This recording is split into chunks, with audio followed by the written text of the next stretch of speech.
বাংলাদেশে ভয়াবহ বন্যা প্লাবিত এলাকাসমূহ সমস্ত এলাকা তলিয়ে গেছে। 11টি জেলা ভয়াবহ অবস্থা।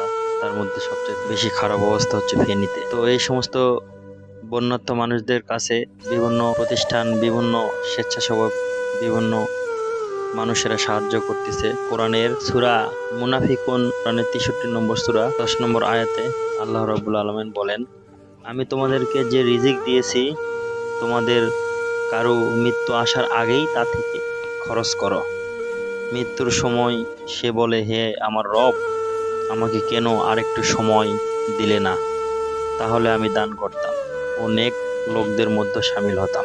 চেষ্টা করি সবাই এই দুর্যোগপূর্ণ এলাকায় মানুষদেরকে বিভিন্নভাবে সাহায্য করার জন্য। আমরা যদি টাকা পয়সা দিয়ে না পারি, শ্রম দিয়ে করি।